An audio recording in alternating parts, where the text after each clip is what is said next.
On the evening of September 3rd, 1981, 5 employees of the prestigious Hudson Art Gallery in Boston, Massachusetts, convened in secret at a private residence in the Beacon Hill neighborhood.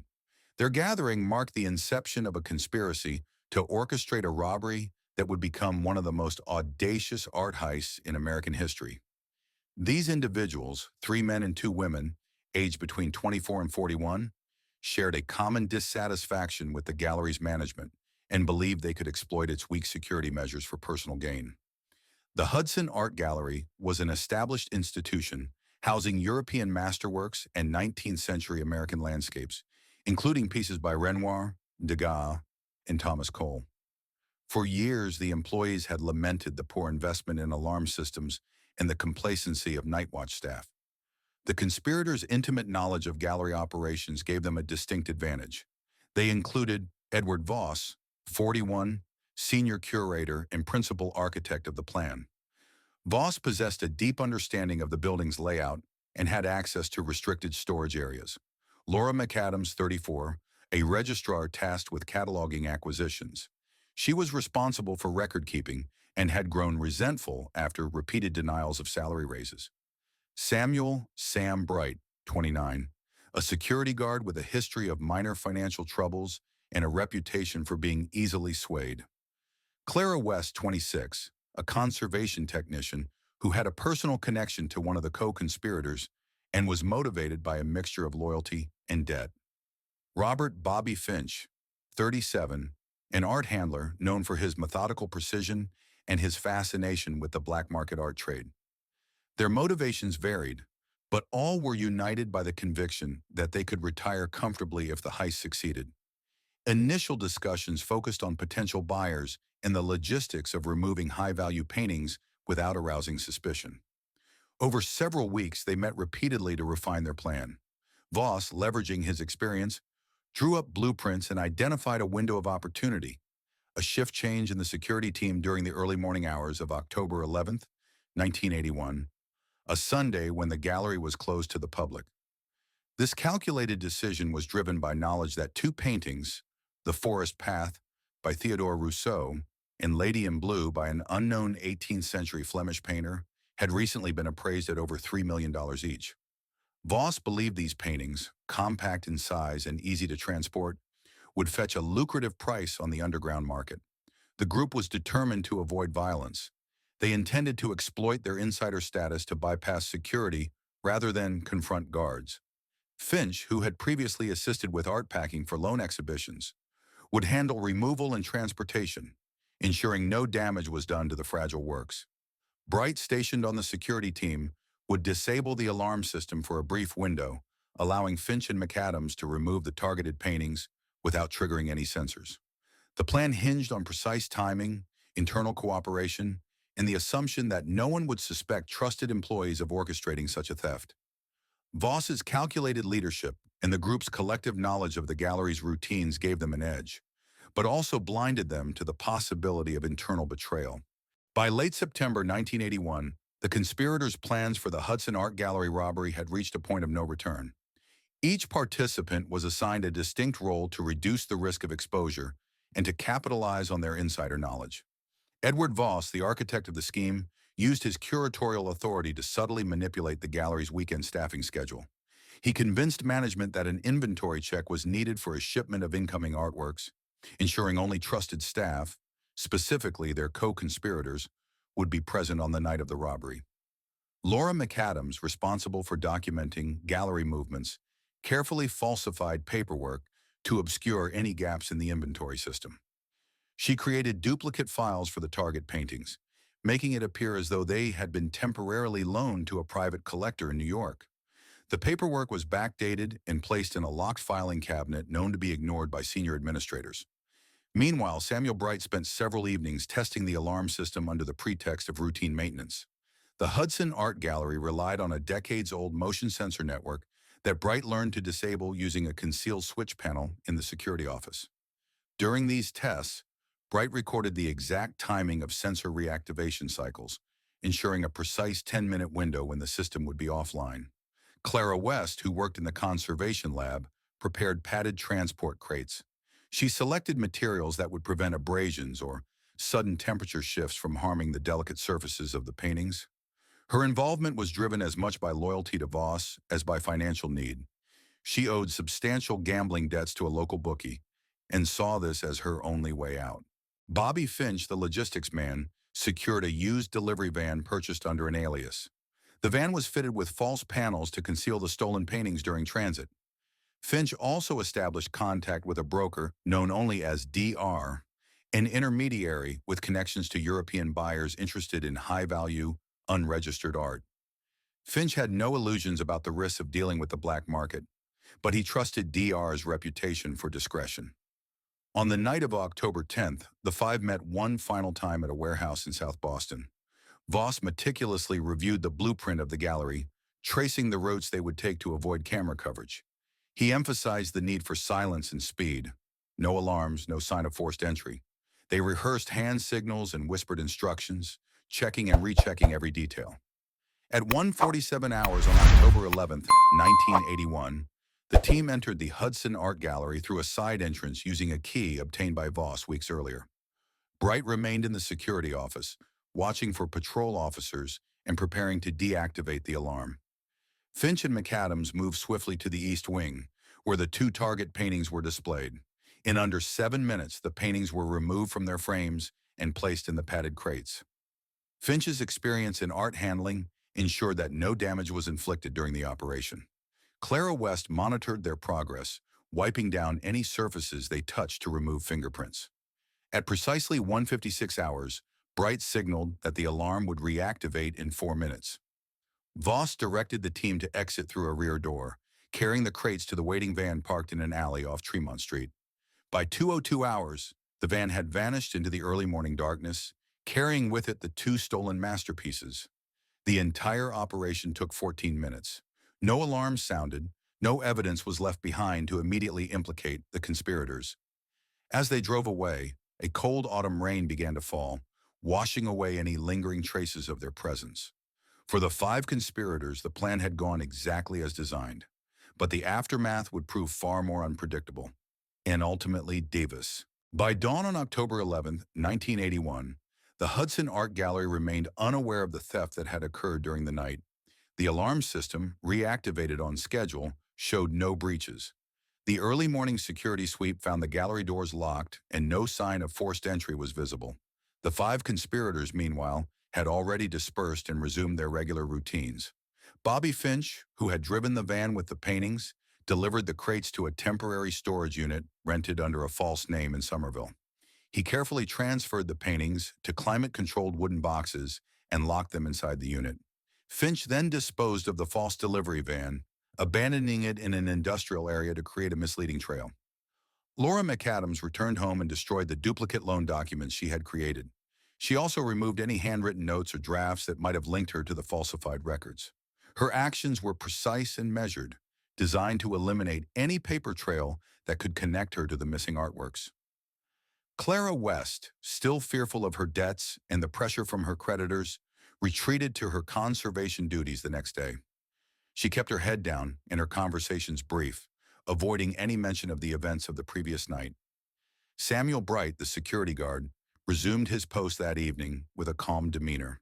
He reported no incidents from the previous night and filed his usual shift log without raising any suspicion. Edward Voss, the mastermind, spent the morning of October 11th at a small cafe near his apartment, reading the Sunday newspaper and waiting for any signs of discovery. He knew that the gallery's closed status for the day would delay the realization of the theft. Voss believed that this delay would buy them the crucial time they needed to finalize their plans for selling the paintings. The paintings themselves, The Forest Path and Lady in Blue, were too recognizable to be sold openly. Finch's contact, DR, had already arranged for a buyer in Switzerland, an individual known to pay handsomely for art that would never again see the light of day. The sale was scheduled for late October, giving them 3 weeks to transport the works to a private airfield outside of Boston. The conspirators' confidence grew with each passing hour that no alarms had been triggered. However, at 10:13 hours on October 12th, a junior curator performing routine checks noticed that the two paintings were missing. Confusion turned to alarm as staff realized the paintings were neither scheduled for loan nor documented for removal. By 10:45 hours, the Boston Police Department's art theft unit was notified. Detectives arrived on the scene within the hour, securing the building and interviewing staff. The conspirators, though shaken by the sudden escalation, maintained their cover stories, each one knowing that a single misstep could unravel everything they had planned. As word of the theft spread, the Hudson Art Gallery became a focal point of law enforcement and media scrutiny. By the afternoon of October 12, 1981, the Boston Police Department had sealed the premises and began collecting statements from all employees. Detectives from the department's specialized art theft unit led the investigation, joined by federal agents who recognized the significance of the missing masterpieces. Detective Lieutenant Henry Costello, a veteran investigator, immediately noted the precision of the theft. There were no broken locks, no signs of forced entry, and no damage to the frames, indicators of an inside job. Costello directed his team to focus on employees with direct access to the targeted galleries, narrowing the suspect pool to a handful of trusted individuals. Edward Voss, with his practiced calm, provided a detailed account of his whereabouts, describing a late dinner with friends and a quiet night at home. Laura McAdams insisted she had been preparing loan paperwork for upcoming exhibitions and knew nothing of any theft. Clara West explained she had been working late in the conservation lab, but had seen nothing unusual. Samuel Bright, the security guard, was questioned repeatedly about the alarm system's logs. Bright offered plausible explanations for minor inconsistencies, attributing them to routine maintenance and system glitches. His familiarity with the alarm system helped deflect suspicion, at least initially. Bobby Finch, the art handler, claimed to have been home with a mild cold and presented a doctor's note as evidence of his absence. His demeanor was quiet and cooperative, deflecting suspicion with an air of mild disinterest. Meanwhile, federal agents began coordinating with Interpol and customs authorities, aware that the paintings might already be in transit to Europe or beyond. Alerts were issued to ports and airports, though no immediate leads emerged. The investigators' challenge lay in the fact that the paintings had not been entered into any public registry or exhibition database. They were unique but not widely photographed, making them easier to smuggle and sell on the black market. By October 14th, forensic teams found faint traces of adhesive residue near the empty frames, evidence of careful removal but no prints or DNA. The investigation turned to the gallery's paper trail. McAdams's falsified loan documents had been destroyed, but detectives noted small irregularities in the inventory logs that suggested internal tampering. Costello convened a closed-door meeting with his team, concluding that the theft required insider knowledge. He ordered discreet surveillance of the five prime suspects, hoping to catch them in an incriminating act or uncover evidence of the missing painting's location. For now, the conspirators held their nerve. But as the pressure mounted, each began to fear that the silence of their accomplices might fracture under the weight of investigation. Under the strain of intense police scrutiny, the unity of the conspirators began to fracture. While the five maintained their cover stories in public, privately, their trust in one another eroded. The fear of exposure and the promise of a black market payout loomed large in each of their minds. By October 16, 1981, Detective Lieutenant Henry Costello's team had expanded surveillance efforts. Plainclothes officers shadowed the suspects, watching for any sign of illicit meetings or hidden caches. Conversations were monitored discreetly in bars and cafes. Costello's experience told him that fear, not loyalty, would eventually expose the truth. Laura McAdams, already anxious and fearing discovery, began to withdraw from the group's agreed-upon secrecy. She worried that the destroyed paperwork might not be enough to shield her.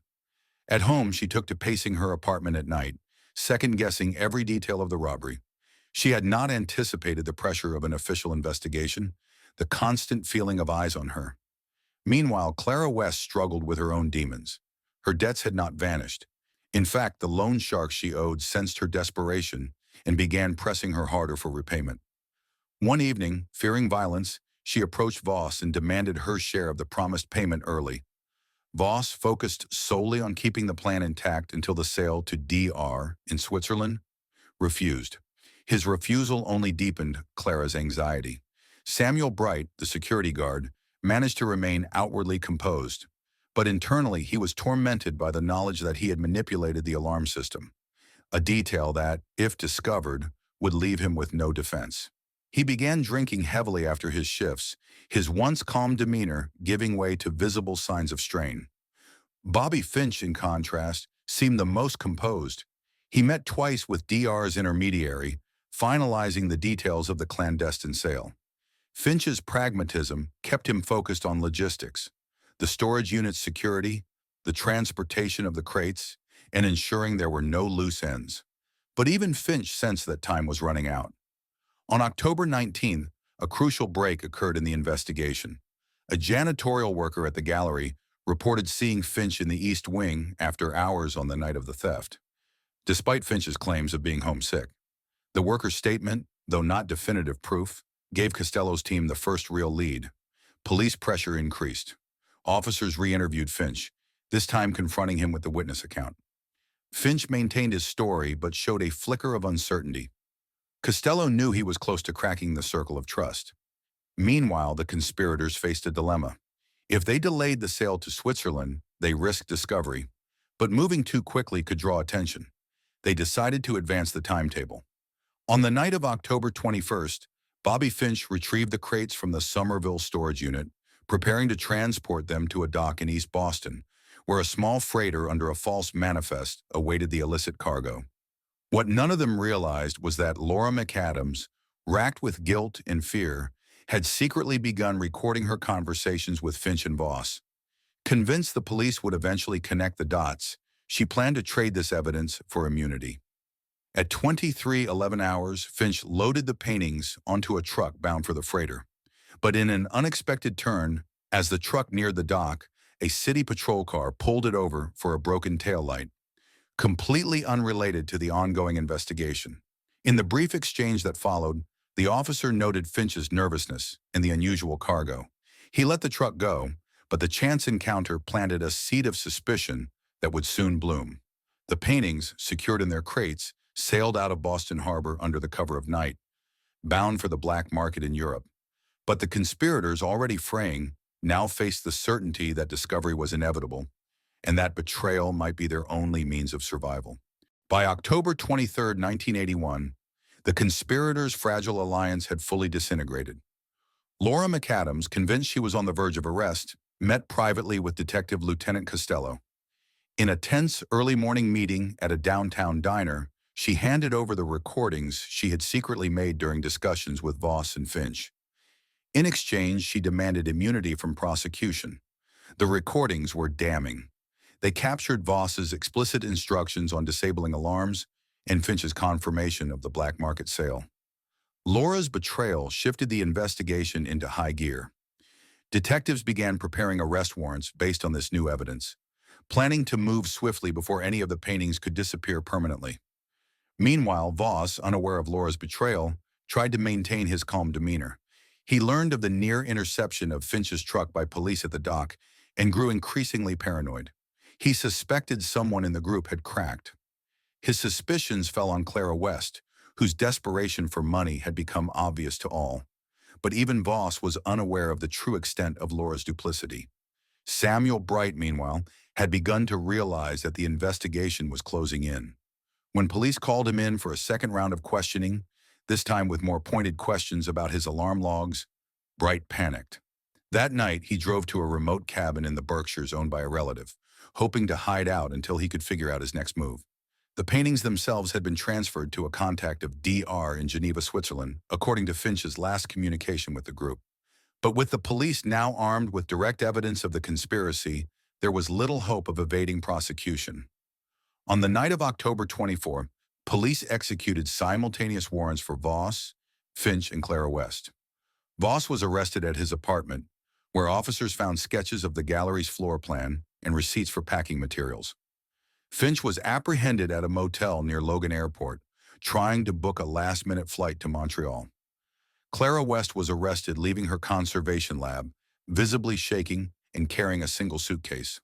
Bright, however, remained at large in the Berkshires, an increasingly isolated fugitive.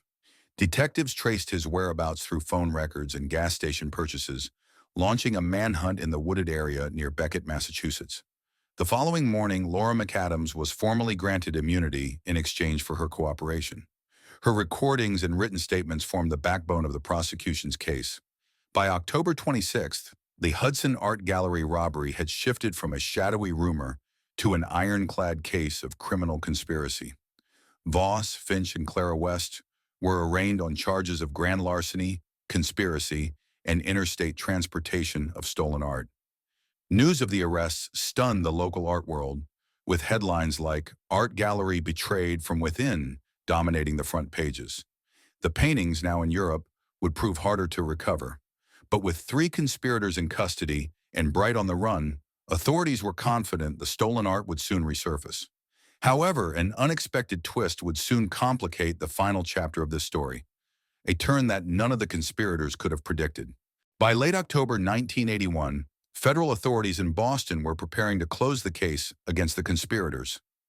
With Voss, Finch, and Clara West in custody and Laura McAdams's immunity deal secure, only Samuel Bright remained at large. The search for Bright intensified, with officers combing the wooded trails and remote cabins of the Berkshires. On October 30th, a state trooper discovered Bright's abandoned car near a hiking trail in Beckett. Inside the vehicle were personal effects and an empty whiskey bottle. After a 2-day search, Bright was found disoriented and half-frozen in a shallow creek bed, suffering from exposure and dehydration. He was arrested without resistance and taken to a hospital under police guard. Back in Boston, the conspirators' fates were sealed. In November, a grand jury returned indictments against Voss, Finch, Bright, and West for grand larceny, conspiracy, and interstate transportation of stolen art. All 4 pleaded guilty in early 1982 in exchange for reduced sentences. Voss received 15 years in federal prison, Finch 12 years, Clara West 10 years, and Bright 8 years. Laura McAdams, in accordance with her cooperation agreement, avoided jail time. Yet the paintings themselves had vanished. International efforts to recover them yielded nothing. No sign in auctions, no credible sightings in Europe. Authorities believed they had been sold to a private collector in Switzerland, hidden from the world and likely lost forever. Then in 1985, an unexpected break occurred. An estate lawyer in Zurich, executing the will of a recently deceased industrialist, discovered 2 unfamiliar paintings in a private vault. After consultation with Interpol and American art experts, the works were confirmed as The Forest Path and Lady in Blue, the very pieces stolen from the Hudson Art Gallery. The paintings were returned to the United States under the supervision of the FBI's art crime team. Their condition was remarkably well preserved thanks to Finch's careful packing and the clandestine collector's protection. In a quiet ceremony at the Hudson Art Gallery, the paintings were rehung, symbols of a conspiracy that had begun within the gallery's own walls. For the conspirators, their roles in the robbery left permanent marks. Voss died in prison in 1989. Finch was released in 1993 and disappeared from public view. Clara West, released in 1991, rebuilt her life in quiet obscurity. Bright, whose cooperation with authorities in his final days of hiding earned him a lighter sentence, lived out his parole in relative peace. The case remains a cautionary tale of how betrayal, insider knowledge, and greed can fracture even the closest circles. The Hudson Art Gallery heist became a footnote in American criminal history, a stark reminder that sometimes the most trusted individuals are the ones who pose the greatest threat.